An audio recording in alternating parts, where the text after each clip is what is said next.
Boa tarde, estamos em mais um podcast aqui da cada vez mais ouvida. O nosso convidado é Alves Mulongo, analista e também técnico em relações internacionais. Hoje vamos vamos olhar para a juventude, uma abordagem global sobre os desafios de Moçambique, tendo como centro mesmo os investimentos na juventude. Ou seja, esta camada social no país tem sido daquelas que menos, digamos, tem alguns ganhos, olhando para aquilo que tem sido estas manifestações. Por exemplo, a maioria dos jovens dizem não temos emprego, agora não temos acesso a isto, mas aquilo, então precisamos disto. E o governo vai criando programas que têm a ver com a juventude, o empoderamento da juventude no país, programas como financiamento a alguns projetos de iniciativas juvenis, entre outras. Aliás, vimos no governo até passado também o programa que era liderado pelo secretário de Estado para a Juventude e Emprego, Osvaldo Petersburgo, que distribuiu muito dinheiro no país à juventude. Aqueles que estão ligados a algumas iniciativas, aliás, também tinham kits para iniciarem negócios. E este governo também de Daniel Chapo não vai fugir à regra. O programa de fortalecimento do desenvolvimento local, que vai trazer também dinheiro para a juventude. Tudo no sentido de colocar esta camada social no país a poder fazer alguma coisa que seja do seu autossustento. Dados no país indicam que a população jovem no país, que compreende entre 15 e 35 anos, cresceu nos últimos anos na ordem de 4,1 milhões de pessoas, ao sair de 5,3 milhões de pessoas em 1997 para 9,4 milhões de pessoas em 2017, sendo que destes 5 milhões são do sexo feminino, dados do Instituto Nacional de Estatística. E destes números, aqui 33,6% da população moçambicana correspondiam a jovens, sendo que a média de idade era de 16,6 anos. Alves, boa tarde, bem-vindo ao podcast da Rádio Índico. Boa tarde, Gove, boa tarde ao telespectador e também ao ouvinte da Rádio Índico, a cada vez mais ouvida. Estamos cá para debruçar em torno daquilo que são os fenômenos políticos nacionais, mas intrinsecamente ligados àquilo que é o plano do governo para com a juventude moçambicana. Sendo mesmo o plano do governo para atender a juventude, como é que olha os programas desenhados? Hoje, o Presidente da República, digo hoje, nos últimos dias, o Presidente Daniel Chapo terá falado, por exemplo, deste fundo para o fortalecimento das iniciativas locais, que foi aprovado pelo Governo em sessão de Conselho de Ministros e que brevemente poderão trazer aqui os montantes para este projeto de empoderamento da juventude. Como é que olha para vários programas que são desenhados para empoderar a juventude moçambicana? Bem, em boa parte, os programas que foram estabelecidos para responder àquilo que são as necessidades da juventude moçambicana, numa primeira fase eu creio que eles são tímidos. Não têm uma agressividade na qual surtam o efeito desejado dentro da própria comunidade juvenil. Eu acho que como é um novo governo, está a desenhar novas estratégias, está a melhorar as antigas estratégias, há uma necessidade, de facto, de fazer com que estes programas sejam mais agressivos. Quando falo da timidez destes programas, falo em que sentido? É que são programas que muitas das vezes são desenhados, são alocados aos distritos, mas chegam no distrito e eles não conseguem surtir o desejado efeito. Por quê? Há uma compreensão de que tem que ser necessariamente a juventude a ter um plano ou um projeto no qual esses programas diretamente vão financiar. Mas eu acho que esta é uma percepção errada, porque podemos encontrar lá um senhor de seus 50 anos, 60 anos, que tem um projeto que há uma necessidade de financiar. E quem vai trabalhar para este senhor é, de facto, a juventude. Então, indiretamente, estes programas, eles, de facto, na mão destas pessoas experientes, estariam de facto a beneficiar a juventude, porque ela que seria a máquina operativa dentro deste setor. Então é preciso que esses programas eles sejam mais agressivos, mas a nível também da própria juventude é preciso que haja uma organização, no sentido de nós percebemos que a juventude na atualidade ela está muito atrelada a questões de vícios. Então é preciso que haja programas a partir das escolas, desde a escola primária, secundária, questão da educação moral e cívica, para que o jovem compreenda o que é isso de consumo de drogas, quais são as variedades dentro das próprias drogas que são nocivas à saúde. Porque a bebida alcoólica, ela muitas das vezes é excluída dessa classe, mas ela pertence a essa classe das drogas. Então é preciso conscientizar a juventude para que ela compreenda que esses famosos chivachongos, companhia, isto prejudica a sua saúde e aquilo que é a sua capacidade de contribuir para o Estado moçambicano. Mas, fora esta compreensão deste jovem, é preciso que o governo também tenha a mesma sensibilidade. E essa sensibilidade podia fazer com que estas bebidas não fossem proporcionadas em grande volume para este tipo de jovem. E também desmantelar ou tentar desmantelar, porque este é um programa, é uma ação que já é antiga, desmantelar todas aquelas residências que vendem bebidas caseiras. Porque estas bebidas caseiras, elas não passam em nenhum processo de verificação de qualidade, são nocivas à saúde por parte do Ministério da Saúde. O nível do volume do álcool. Do álcool, etc. Então elas são mais nocivas ainda à saúde, porque a pessoa consome numa situação ela desconhecida do seu teor de álcool, seja daquilo que é a sua capacidade para cada organismo. Então é preciso que aqui haja um trabalho mútuo. O governo tem que fazer a sua parte, mas também a juventude precisa fazer a sua parte. E nós, como juventude, temos que começar a compreender que entre nós também nos prejudicamos. Porque parece que há divisões, há classes dentro da juventude. Há uma juventude mais necessitada, que é aquela que muitas das vezes é excluída. Depois temos uma outra classe de uma juventude que parece que está entre os excluídos e aqueles que sentem-se que estão numa posição em que podem ascender a uma posição. Depois temos estes que têm essa expectativa e depois temos uma juventude que praticamente está rodeada de todo tipo de oportunidades. Então é preciso fazer com que essas oportunidades, que esta suposta elite dentro da juventude tem à sua disposição, que elas sejam oportunidades para todos, porque perante as leis, nós como moçambicanos somos iguais, então é preciso que as oportunidades também sejam iguais para todos. Digo isso porque não pode-se aceitar num Estado como o nosso, o indivíduo pagar 100 mil meticais para entrar na polícia, o indivíduo pagar 150 mil meticais para entrar no exército. Este é um dever patriótico do jovem. É preciso ensinar o jovem que ele, como patriota, tem que entrar na polícia para garantir a segurança do Estado. Ele, como patriota, tem que entrar no serviço militar obrigatório, cumprir, se transformar em um militar, e o militar deve ser um exemplo numa sociedade. Então, isto tudo temos que cultivar a partir da base. As bases são as escolas. É preciso olhar o Estado assim. As bases são as escolas. É o centro de preparação para o indivíduo do amanhã. Quando olhamos para a juventude, hoje em dia, nós percebemos que as escolas falharam, porque elas não conseguiram, de facto, preparar boa parte da juventude. Não podemos nos usar, nós que somos uma exceção neste processo todo, nós que conseguimos fazer uma licenciatura, fazer um mestrado, um doutoramento, como sendo o modelo de jovem moçambicano. Nós não somos modelo de jovem moçambicano. O modelo de jovem moçambicano é aquele jovem que está na rua a lavar carro, é aquele jovem que limpa vidro, é aquele jovem que pede alguém para estacionar para lhe dar 10 meticais. Ou seja, aqueles são o grosso da juventude moçambicana, aqueles é que são o modelo. Então é preciso capitalizar isto tudo aqui.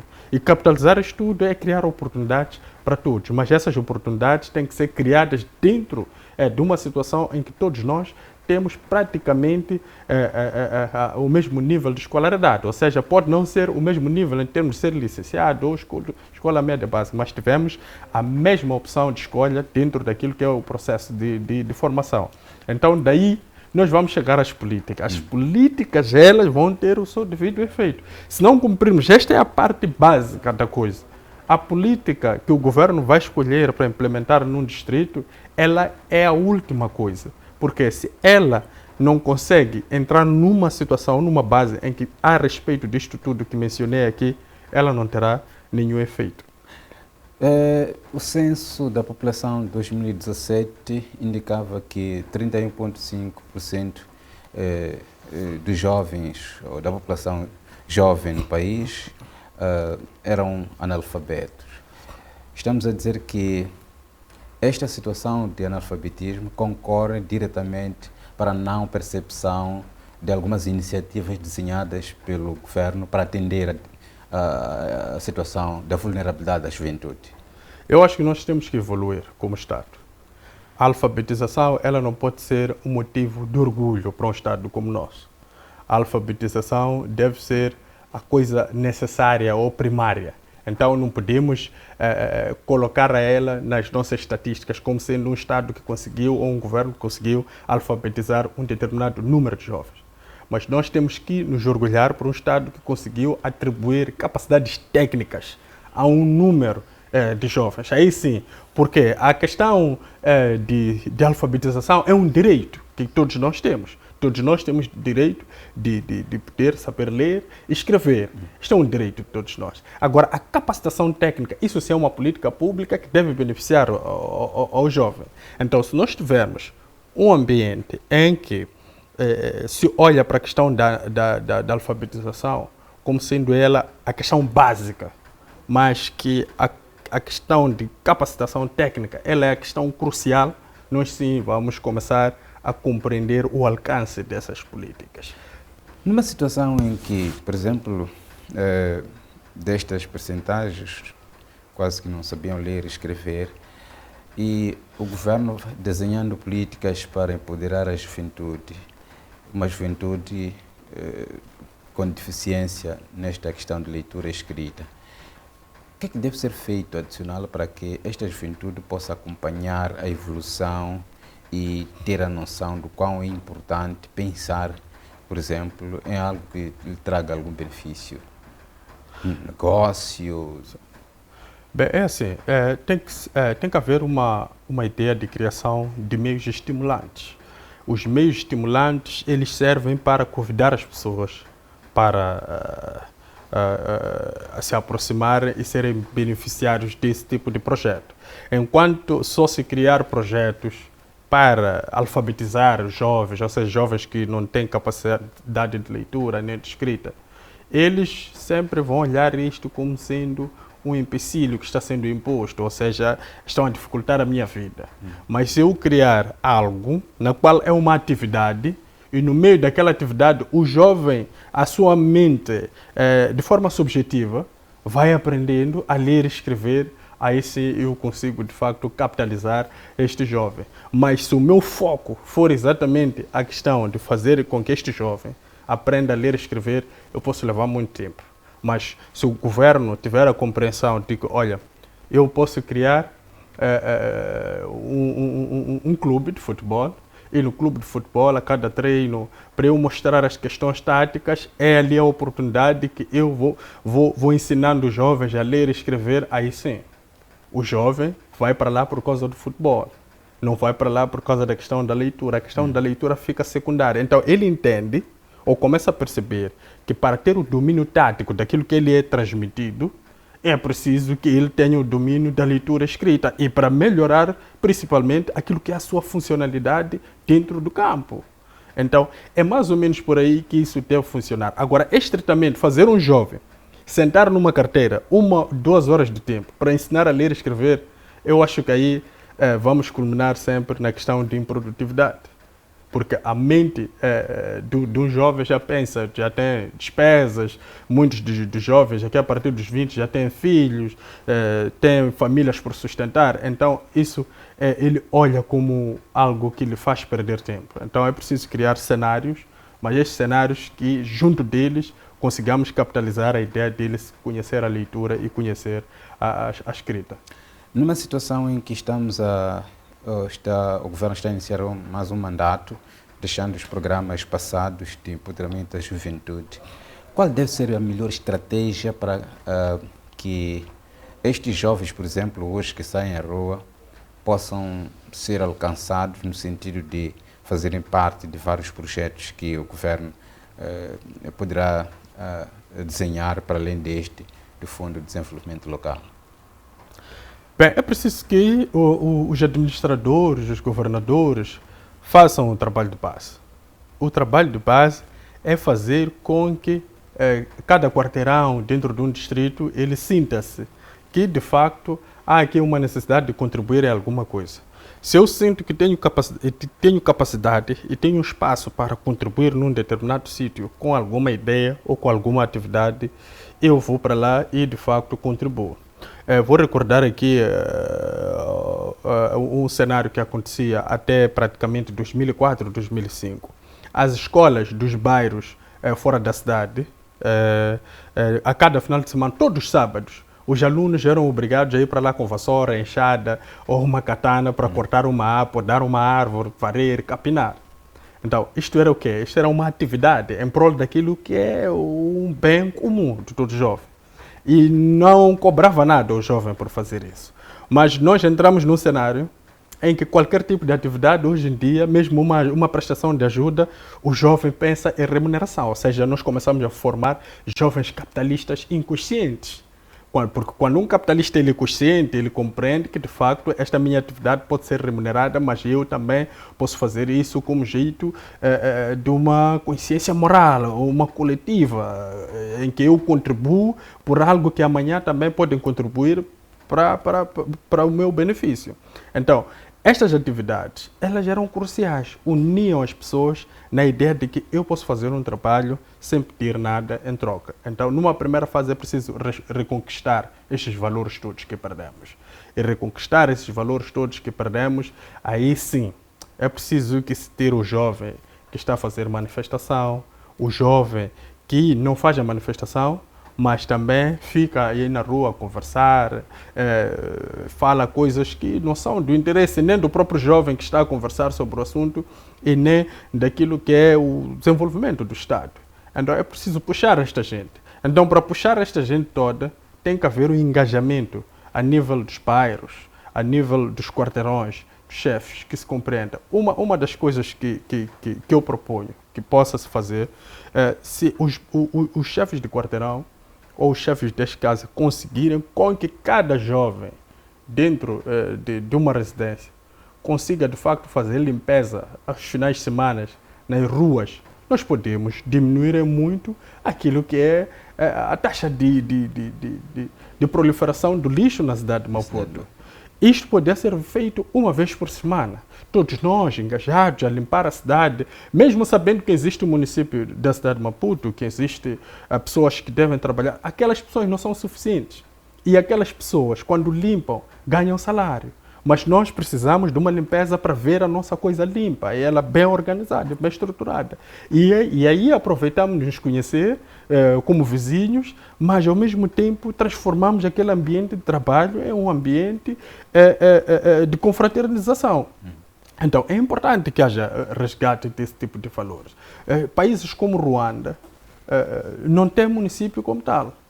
A população é que cuida das estradas, das ruas. Quando há um lixo mal colocado, veja que quando há lixo nós tiramos foto para mandar para o município vir tirar o lixo. Este é um pensamento capitalista, mas é um capitalista inconsciente.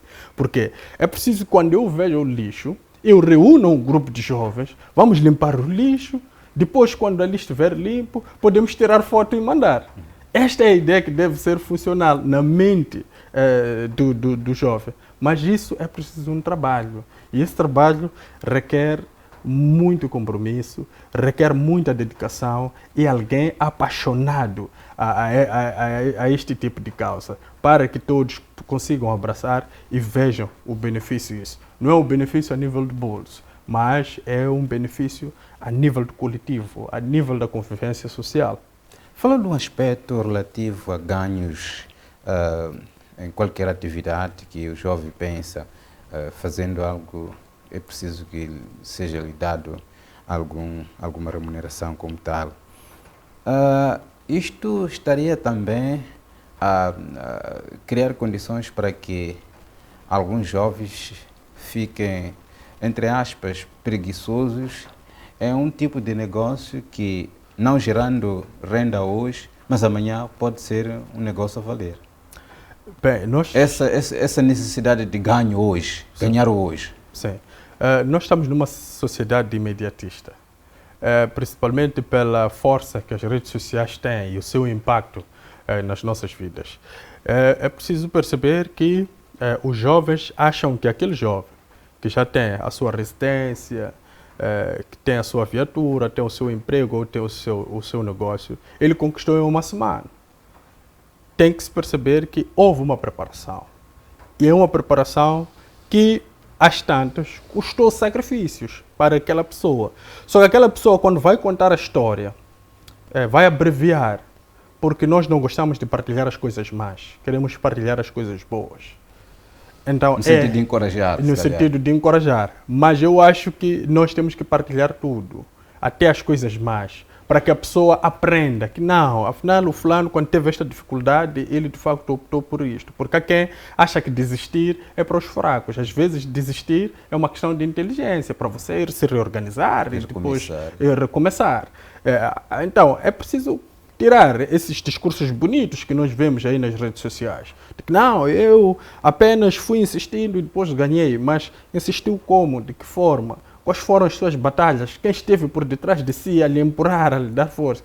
É preciso compreender isto. Não vamos, por exemplo, a filosofia advoga que todo indivíduo nasce com a mesma oportunidade. Mas você não vai conseguir convencer a um jovem do campo que ele tem a mesma oportunidade com o jovem da cidade. Claro. O jovem da cidade tem uma escola primária próxima, tem uma escola secundária próxima, depois tem uma universidade próxima e tem todas as instituições do Estado próximas. Agora, o jovem do campo, se calhar, no máximo, tem uma escola primária com as suas deficiências, que está próxima. Então, é preciso que nós percebamos as coisas a partir daí. E aí nós vamos dizer ao jovem, olha, este tipo de negócio que você quer ganhar hoje, ele pode te prejudicar no futuro. Porque você vai ganhando hoje, mas chegará uma altura em que não vai conseguir mais ganhar. Mas se você optar num negócio em que ele vai te fazer perder muito tempo, uma concentração, se calhar vai pedir com que você se submeta a determinado tipo de formações para conseguir alavancar isso, sim, este aqui com o tempo pode lhe dar algum tipo de fruto. Mas, para isso, é preciso que as incubadoras que nós temos, elas sejam funcionais, não sejam incubadoras de nomes. Tem que ser incubadoras que são um motor, de facto, desta interação entre o jovem e o negócio. Porque há muitos jovens que têm ideias de negócio, mas não têm boa capacidade de gestão. Então, é preciso monitorar isto. Estas incubadoras podiam servir de elementos de gestão para esses vários negócios. A gestão ela é uma outra coisa. Ideia para o negócio é uma coisa. O foco, a determinação é uma coisa. Você não vai ensinar a um jovem que está habituado a acordar às 8, às 7, que ele vai, de facto, ganhar alguma coisa. É preciso que se perceba que a partir das 5h30 já as pessoas estão a fazer negócio.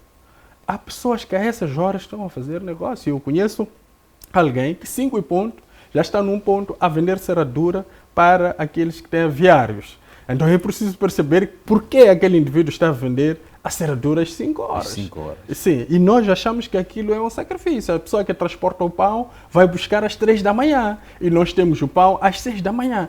Então é isto que acontece quando nós estamos a dormir, que muitas das vezes nós ignoramos, achamos que são pequenas coisas, mas são grandes coisas. E depois, quando nós olhamos para o jovem, queremos ser como ele, mas não queremos fazer os sacrifícios que ele faz.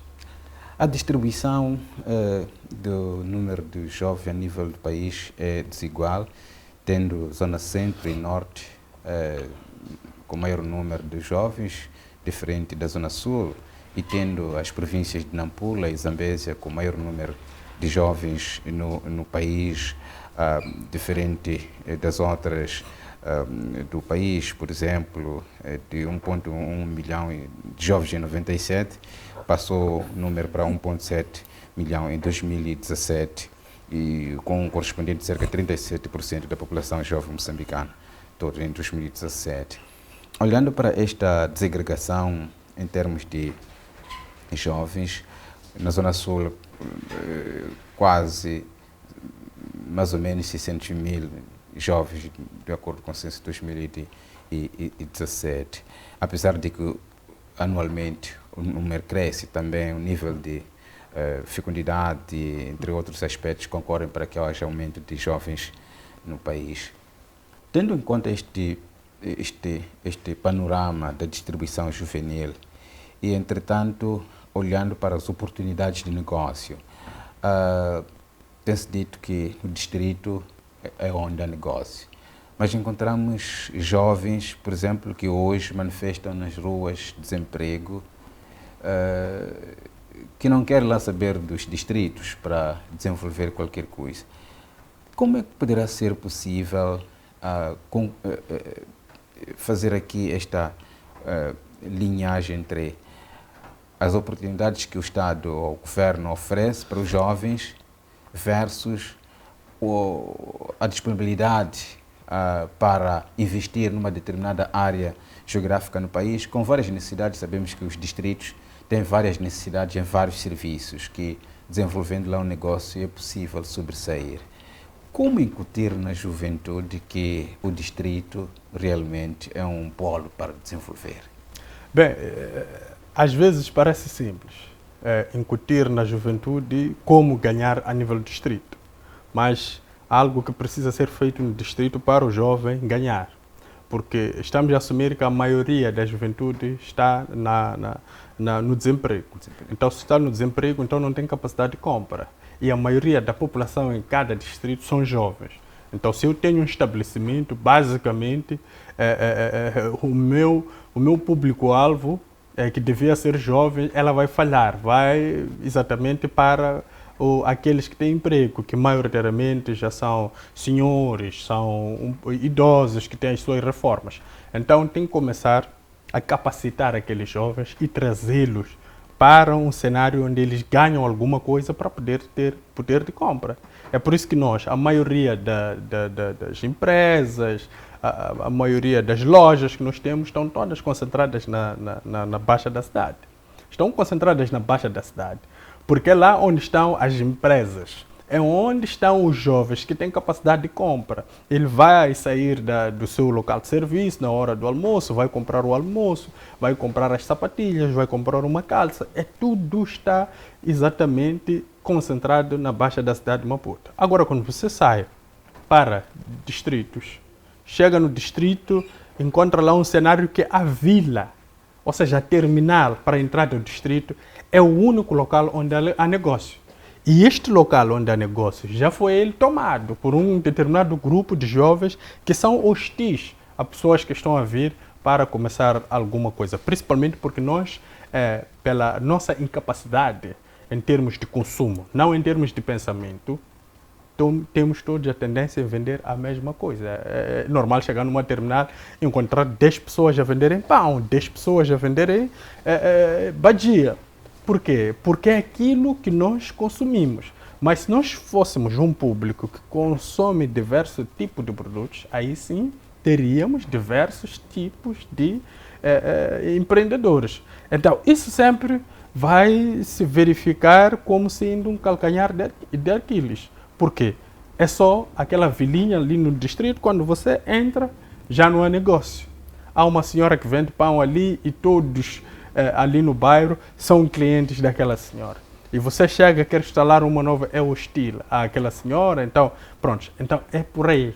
Nós temos que compreender que sem emprego ou sem um ganho para o jovem, sempre haverá essa desvantagem, porque quem tem poder de compra não tem, que é o jovem. Então, para incutir ao jovem que no distrito é possível, fica muito difícil. Um dos negócios que é possível no distrito é exatamente estaleiros, porque são zonas de expansão. Então as pessoas vão comprar blocos, vão comprar cimento, vão comprar areia, mas vai conseguir instalar quantos estaleiros? Então aí está uma outra questão. Vai abrir furo de água, vamos abrir quantos furos de água?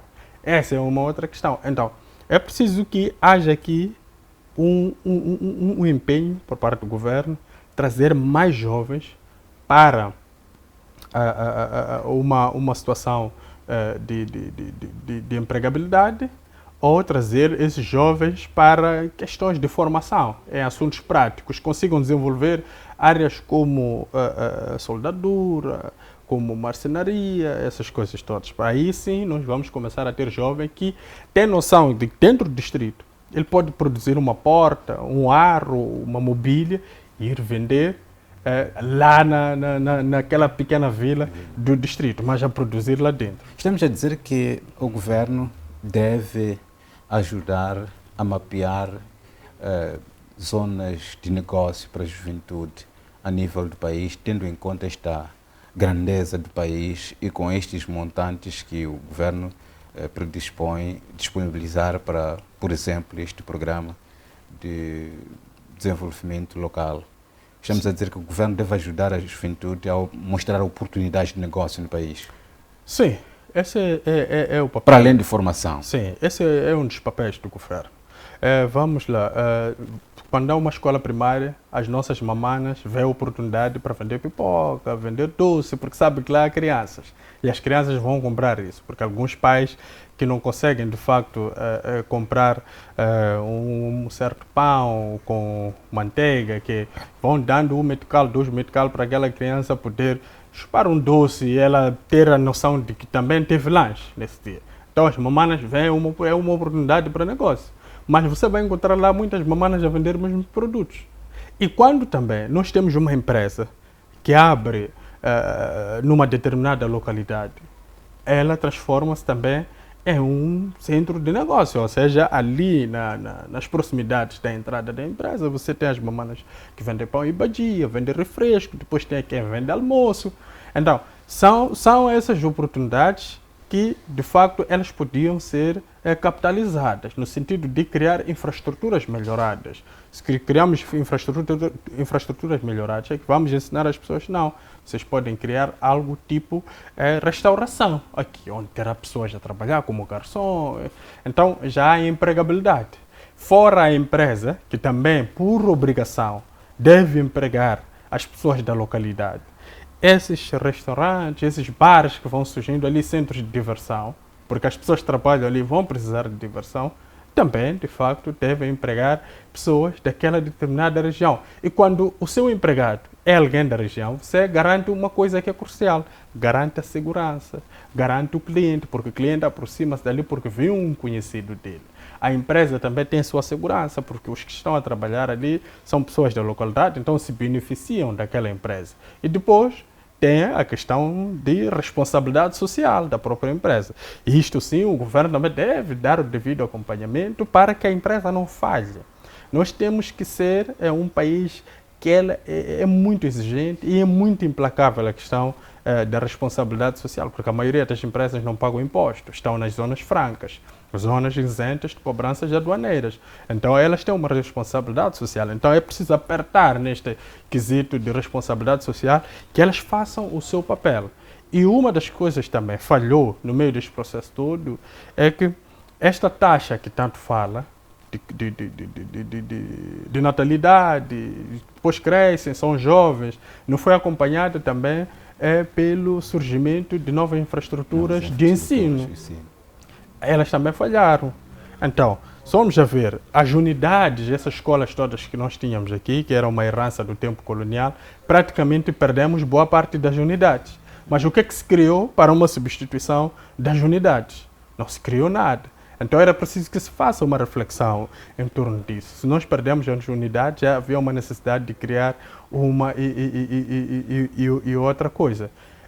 Aquelas ideias que nós vemos das universidades, de alugar às vezes um apartamento tipo 3 e usar como sala de aulas, pode ser fazível para acomodar determinadas crianças que encontram-se vulneráveis. O Estado pode proporcionar às crianças isso e fazer com que estas crianças, no processo de crescimento, aprendam a carpintaria e vão, de facto, com a madeira que é aprendida, vai ser entregue a essas crianças que já são jovens e vão fazer carteiras para as próximas crianças que estão em processo de educação.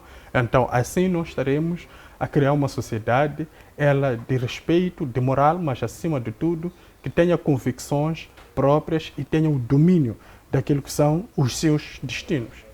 O país registra índice quase de 50 e tal % de jovens que conseguem atingir o ensino primário. Entretanto, o ensino secundário e técnico tornam deficitário.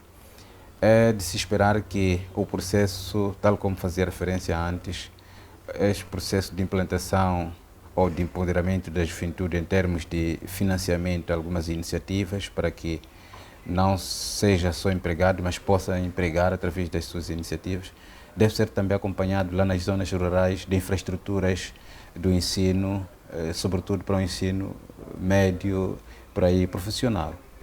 Sim, é preciso não só as infraestruturas de ensino, mas também as infraestruturas que representam o Estado. Não é possível, hoje em dia estamos a ouvir alguém que vem de Matutuine, vem de Magude e vem tratar um documento aqui na cidade. É preciso que haja já descentralização.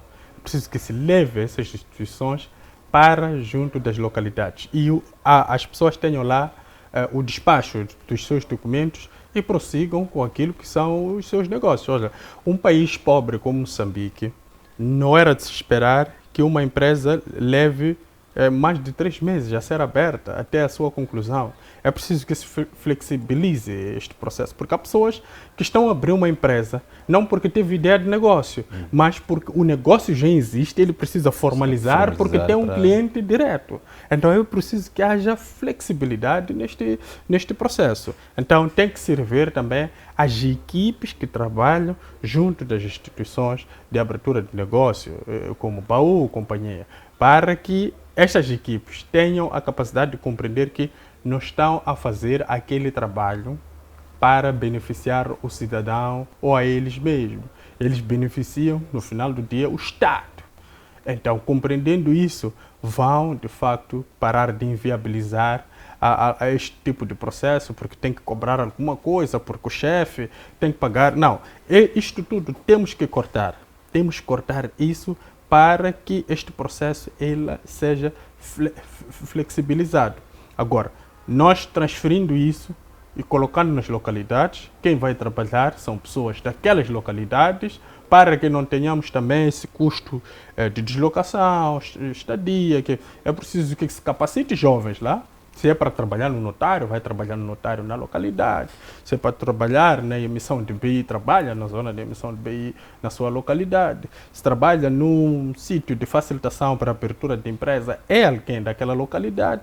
E aí sim nós vamos colmatar estes problemas todos. Vamos fazer com que a preguiça mental, porque muitas das vezes a questão da preguiça mental, ela vem de onde? Ela vem no pensamento que o jovem tem. Ela sente, coleta informação de qual é o processo para a abertura do negócio. Quando começa a perceber a burocracia no meio daquilo tudo, o jovem desiste.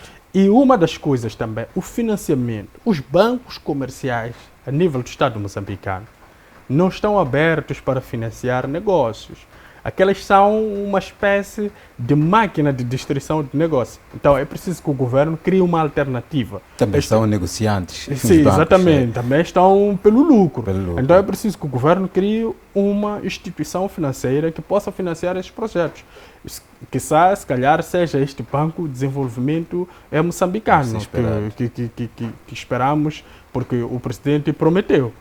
Não, este banco pode responder a esse tipo de problemas. Mas esse tipo de banco tem que ter lá uma equipe preparada para fazer uma assistência devida. O banco não pode ficar numa situação ambígua ou numa situação em que ela não entende o que está a acontecer. Tem que ter o domínio de todo o panorama a nível internacional, a nível nacional, para que ela consiga responder no final do dia. Por quê? Porque teremos a figura do inspetor-geral do Estado.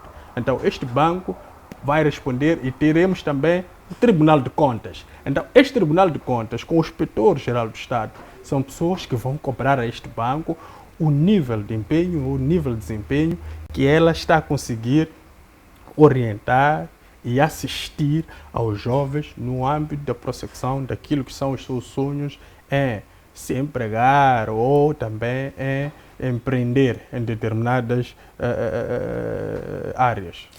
Nestes projetos financiados pelo governo para a iniciativa de jovens, muitas das vezes tem-se notado também a abertura de negócios por pessoas que entendem, quer estar lá sozinho, não quer lá saber de se juntar com a outra pessoa, se calhar para poderem se ajudarem a alavancar o negócio. Estas ideias também de juntar, por exemplo, jovens que tenham ideias brilhantes junto, podem se juntar para construir uma empresa, digamos 3, 4 jovens, com esses fundos e podem ajudar a dinamizar até os seus negócios pensando de forma diferente. Nós temos a situação de só quero as coisas que eu faço, não quero me juntar com ninguém, mas temos exemplos no mundo de pessoas que, com ideia, foi procurar alguém que tem capital para isso e desenvolveu o negócio, e o negócio está no mundo, por exemplo. Então, é preciso pensar nestas situações também para jovens moçambicanos juntarem-se para conseguirem fazer com que as coisas sejam visíveis, até empregar mais jovens nessas iniciativas juvenis. Eu penso que sim, eu penso que por aí é possível, mas é preciso ter em conta uma coisa. Quando começou esta onda de abertura de empresas, muitos jovens abriram empresas para fazer as famosas boladas, como se diz na praça. E isso estragou muito a juventude e viciou este plano de transformar muitos jovens em empresários formalizados. Isto minou porque muita gente teve a compreensão errada da coisa. Uma empresa é para ajudar uma determinada comunidade, desenvolve uma marca, desenvolve uma atividade que ela é benéfica e a comunidade vai desenvolvendo. Agora nós vemos empresas que andam nos carros, porta-luvas, tem lá o carimbo, ele só vai carimbando, vai despachando. E essas empresas, muitas delas, são de índole não muito abonatória para o Estado. São elas que muitas das vezes nós vimos nos relatórios do Banco de Moçambique, quase 400 e tal empresas que estavam, de facto, a financiar os raptos e o terrorismo em Cabo Delgado. Então, é esta coisa que nós temos que cortar. Essa ideia de querer enriquecer com muita rapidez, ela está muito errada. E ela está tão errada quanto aquilo que é o seu impacto, porque há jovens que ficam muito tempo à procura dessa riqueza imediata e nunca mais alcançam essa riqueza imediata. Agora, essas instituições ou esses jovens que juntam-se, que têm ideias brilhantes, é preciso que entre eles tenham a consciência de que só com o trabalho, só com esta ideia de procurar um financiamento, pode, de facto, a nível do compromisso, trazer resultados. Quando digo a nível de compromisso, é que a pessoa que vai financiar, ele compromete-se. E eles também ficam comprometidos com a ideia de que, ao materializar aquele negócio, eles vão, de facto, trazer resultados. E uma parte dos resultados será o reembolso. Aquela pessoa, ou não só, aquela pessoa pode se transformar em alguém que participa nas ações daquela empresa. Então, este seria um ambiente ideal, que as pessoas tenham compreensão de que há uma necessidade de se juntar com quem tem a ideia, com quem tem a capacidade de dinamizar a ideia e com quem tem capacidade de motorizar a empresa, ou seja, financiar a empresa para que ela funcione.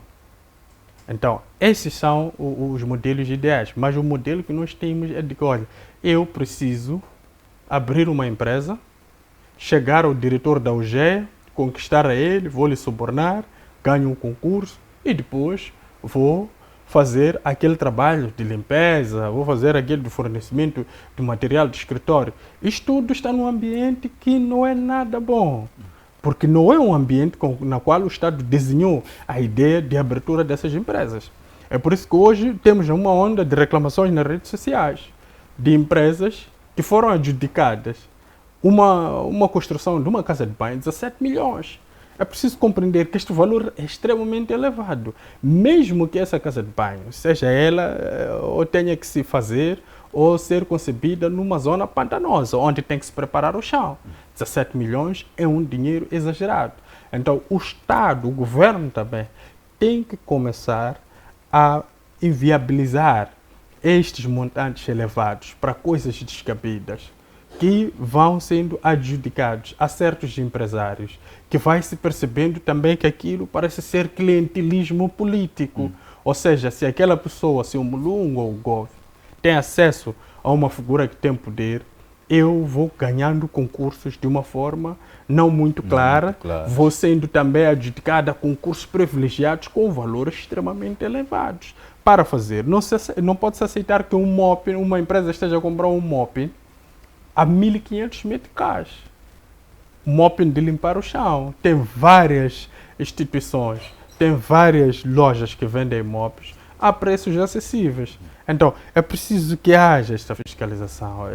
O governo tem que se comprometer com isso para, de facto, cortar este mal pela raiz, para que estes jovens, que realmente falava deles, que buscam esses canais, tenham espaço de atuação, porque esses que querem atuar dentro da lei vão ter a sua empresa a funcionar com uma contabilidade organizada e tudo estará claro, vão pagar os seus impostos e o Estado, com estes todos que eu mencionei, vai perdendo muito a nível de impostos, porque estas empresas de viaturas, estas empresas fictícias que são criadas para ganhar um concurso e depois desaparecerem, estas sim estão a prejudicar o Estado porque não pagam imposto nenhum e prejudicam aquelas empresas que querem fornecer um serviço de qualidade, muitas das vezes, ao Estado.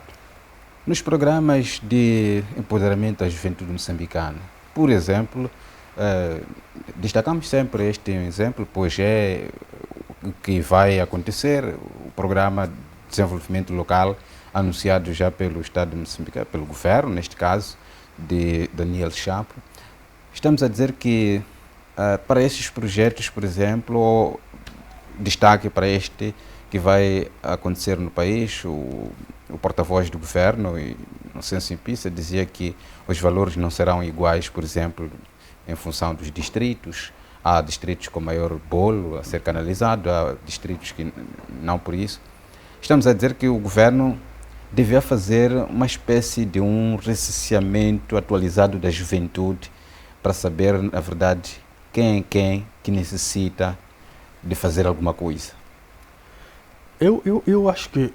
Não descurando a situação que colocava, por exemplo, de alguém que tenha 50 anos, mas que esteja a desenvolver alguma... mas que se priorize esta camada jovem e depois pode se estender a estes, por exemplo. Sim, eu acho que essa ideia é crucial. Fazer-se um mapeamento, o governo ter uma base de quem de facto necessita disto. Porque há quem necessita, mas não tem plano. Eu, por exemplo, posso necessitar, mas não tenho um plano. Agora, há quem tem um plano que necessita. Aí é que está o diferencial. É que não pode ser o jovem a necessitar de um valor. Tem que ser o projeto dele. Ou seja, o projeto per si reivindica um financiamento para ter vida. Aí já é uma outra coisa. Então é isso que o governo deve procurar nas localidades, de projetos que reivindicam um financiamento. Aí sim, vamos estar numa primeira fase minimamente organizados. Agora, numa outra fase, é preciso eliminar, como o governo já anunciou, dentro do próprio governo, há pessoas que têm informação privilegiada. Então, estas pessoas vão minar estes projetos, porque já informaram alguém para criar uma empresa, neste momento, e esta pessoa vai ganhar alguma coisa, vai ser financiada. Mas será algo fictício e, de repente, um ano depois já decretou falência, porque já consumiu o valor, não era algo... Então, é preciso que o governo tenha muita atenção nos distritos, porque senão este valor vai criar muitos problemas nos distritos, porque não vai chegar às pessoas que realmente precisam, vai chegar às pessoas que estão juntas desse grupo que eu mencionei aqui, que tem informação privilegiada. E isso vai multiplicar a zero esse esforço que o governo tem feito em prol da juventude moçambicana. Muito obrigado, Alves Mulungu, analista e técnico em relações internacionais, que conosco esteve aqui neste podcast da Rádio Índico para analisar os desafios de Moçambique, tendo como centro a juventude, o investimento na juventude. Vários são os programas desenhados pelo governo para atender às necessidades dos jovens. O apoio às suas iniciativas para que esta não seja dependente de um emprego formal, mas que possa criar também emprego para os outros jovens não abrangidos, por exemplo, por algumas iniciativas. Eu sou Eusébio Gove, boa tarde.